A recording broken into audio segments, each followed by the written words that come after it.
All right, thank you so much for this wonderful conversation. It was very, very enriching. Yeah, I'm going to work on that now. I would like to call Roman Andermatt from BDO in Switzerland, who is BDO's ICO expert, to talk a little bit about the processes that BDO is facing, how we're facing and answering those challenges. Roman? So good morning, everybody. Welcome from my side. Today I'm going to talk about ICO processes. We go through a journey of how can we create an ICO. And just to start with, it's all about idea. So let's have an idea first to start our journey. Is there a doctor in here? Is this your handwriting? No, but it is actually a doctor's handwriting. It's a prescription of some medicine. And the pharmacists, sometimes they know what they need to give the patients, and sometimes they don't. So I was Googling for solutions and I found this. But I don't really think it's a good idea to go with it. So I was thinking of maybe we could do a platform where doctors can share prescriptions with pharmacies. So it's a great idea. Now, we need money. How do we get the money? First, we can go to traditional investors like VC, banks, or even your parents. But it's just an idea, so it might be tough to get money from those. So we need to find another way. Let's go with crowdfunding. You can go to a traditional crowdfunding platform, but you might not raise a lot. You can start asking your friends, but either way, you don't collect probably enough money. So you could go with an ICO. And just to go back a step again, before I go to ICOs, I just want to make sure that everyone has the same idea of what I'm talking about when I'm talking about blockchain, cryptocurrency, or token. So a blockchain can serve as a platform for decentralized applications, like the one we would build. So it's like a platform, and additionally, I can raise money with it. So I can organize my funds with the blockchain as a platform. Like if I use Ethereum as a platform, I can go with it. So, and then, if I do an ICO, I create a private currency, like a digital currency, which is issued by a private person, not by a regulator or a government. A token is a single entity, is a single unit of a cryptocurrency. So, what is an ICO? It's initial coin offerings, or fundraising on steroids. It's a fundraising tool where investors buy tokens for cryptocurrencies. So I'm having my crowd here, and I do issue tokens with the smart contract, and they're gonna give me money or cryptocurrencies, mostly cryptocurrencies. So to start with an ICO, we first need to ask ourselves, is blockchain the right technology? For our idea, we should ask, is our product a platform? Yes, it is. Do you need trust and privacy on this platform? Yes, you do. Do different parties work with the platform? Yes, you're going to have doctors, you're going to have pharmacies. So, yes. And does your platform add value, which is always the most important question. If you have a new idea, do you really add value to someone? And if you can answer these questions with yes, you can go a step further. Well, no, back to the challenge. So this is really a big challenge, and what we see that a lot of people come and say, I want to do an ICO, and this is my idea, and you just realize it's not really a good idea to work with blockchain. There are better ways to do those ideas. But some ideas, they are really a good fit for an ICO or blockchain. So we go for it. So the second step is it's the team. It's all about the team. It's the most important thing of an ICO, to have a balanced team. You need to have knowledge in the sector. You need to have economic knowledge. You need to have marketing specialists, because remember, it's about an idea. You most of the time you don't have a product available yet. And you need to have technical experts, really understanding how blockchain platform works, how you deal with smart contracts, how you handle all the problems with blockchain. And then you need advisors to give you either deepen knowledge in certain areas, or collect further knowledge of the team. So this is the second challenge. You need to find a balanced team. And then it's about writing the white paper. White paper is like a business plan, but it goes a bit further, because you need to describe how will the platform work. You're going to give a detailed architecture of it. You're going to show what's your market strategy, what is your value proposition, and then you're going to give details about your team and your advisors. And the last point is probably the most important point. You're going to show how your token is going to work, how your smart contract is implemented, so investors know if I'm going to send them Ethereum or other cryptocurrencies, that they know what actually is going to happen. And here comes the third challenge. You need to have enough details to go to the public and to go to the regulator, but you need to be flexible enough to adapt it if something is not compliant with regulators. And step 4 is the regulator. You need to choose a jurisdiction, and it's all about the ruling. It's all about brand awareness and accessibility. If you want to do an ICO, you need to have contact with the regulator. You need to know what they want to have you to be compliant with. So I just have a few examples. If you go to Estonia, for example, if you issue an ICO below 2.5 million, it's not a problem for them. You just do it. You don't have to be compliant with anything. If you go to Switzerland, for example, you need to be you will be examined by the regulator anyway. So keep your books clear. And then you have Malta, you have Singapore. So it's really a question, where do you settle? Because all of this to have ups and downs. And then it's about which blockchain technology am I going to use? Am I going to use Ethereum or Neo or EOS? Those are all questions you need to answer before you settle with a technology. So what is the community behind the technology, behind the platform?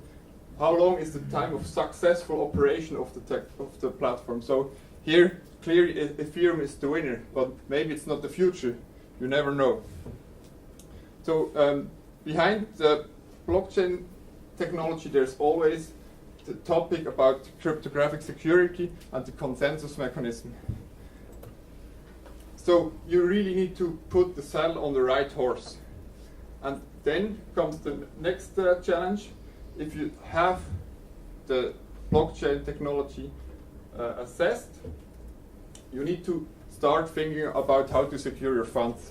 So you set up your cold wallet. Next step is the token economy. This is a really important part. The token economy is based on the smart contract, which is dealing with the token goal, token limit, token utility. What is your token actually doing? And then you also need to have the legal confirmation that your token economy really is compliant with the jurisdiction you are going to have the ICO. So regulatory compliance and smart contract auditing are the biggest challenges of this part.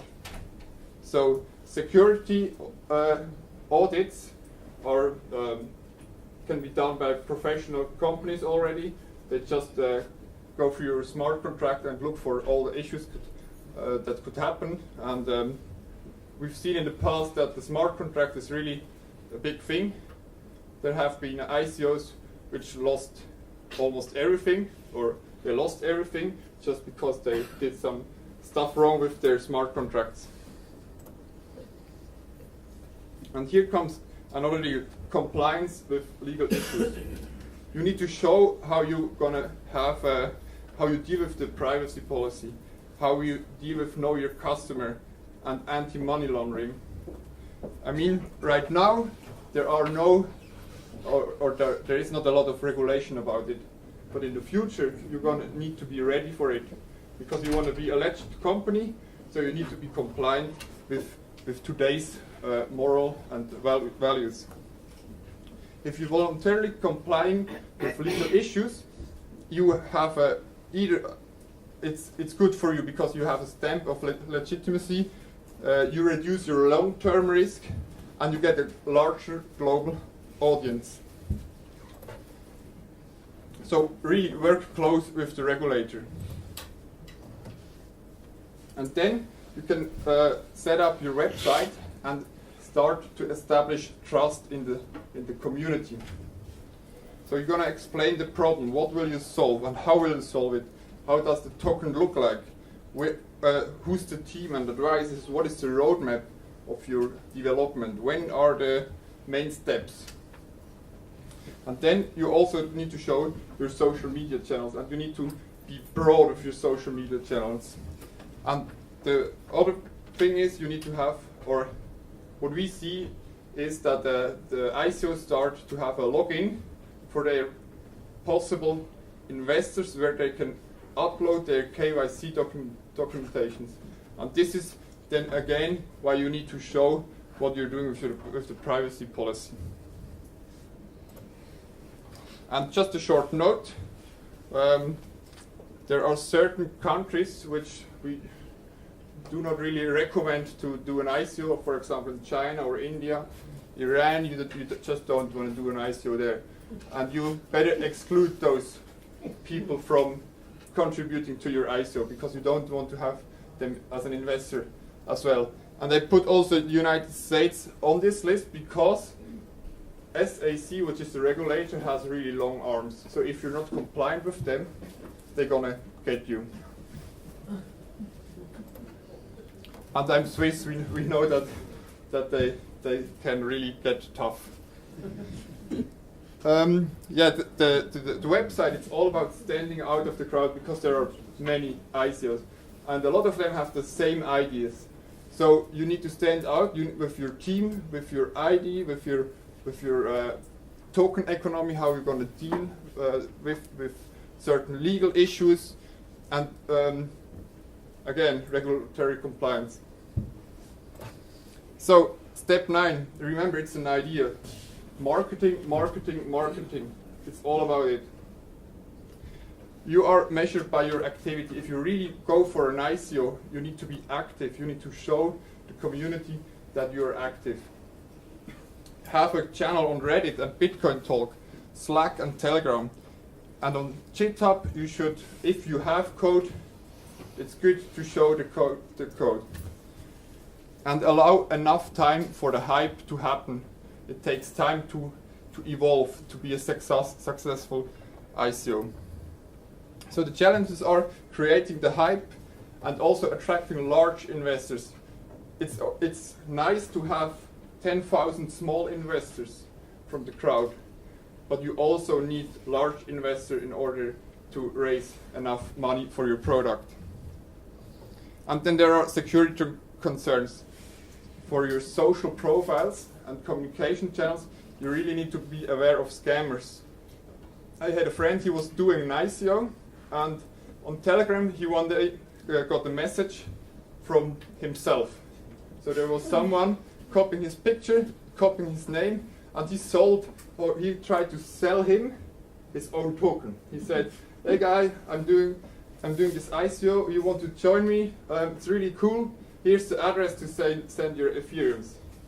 So those are the scams that it's real. So you really need to cover the social media channels. You need to go list them on your website so people know these are your trusted channels, and be sure that your passwords are safe. And then you're gonna do pre-sale, ICO. There are different steps you can do, but this is the first time you actually earn money. Remember that. Before, you might have some money from parents or an investor maybe, but this is the first time you earn money. So monitor your channels and websites. During the Telegram, I'm going to show it later, during the Telegram ICO, there were a couple of fraud websites released and found by and detected by Telegram, which just aimed at getting money from the ICO of Telegram. And the challenges are here, of course, protecting your funds. So you should have set up a multi-signature cold wallet storage so that none of your team is able to withdraw a loan. And you should organize the documents from your possible future or from your investors. And here are the scams. You have exit scams, you have scams of fake firms, etc. So really be aware of them. This is a big problem, and the regulator, they cannot do a lot against it because it's on the internet. So it's really difficult to catch them. And then step 11, the incorporation of the company or the foundation. It's the first time you're getting serious business done. So do the registration if you haven't been pre-registered, opening a bank account, rent an office, hire staff, and then you need to cash out. But this is really a tough cookie because you need to find a bank taking Ethereum or whatever, opening you a bank account to pay the bills. And the big banks, they won't allow you to do that. So you need to go to the smaller banks, which are maybe a bit more innovative. There are banks around to help you, to give you money for Ethereum, for example. But it's a challenge to find the banks and then to cash out. Because if you have a bigger team, it's easily that you spend 50,000 a month or a week, and you need to cash that out, and it's not easy to cash that out. And then the last step, it's the business development. To create a successful platform, you need to get partners involved. You need to get traffic on your platform to create the network effect. It's like the example before, I'm always using the LinkedIn example. If everybody uses LinkedIn, it's valuable to us, and if nobody uses LinkedIn, it's not valuable.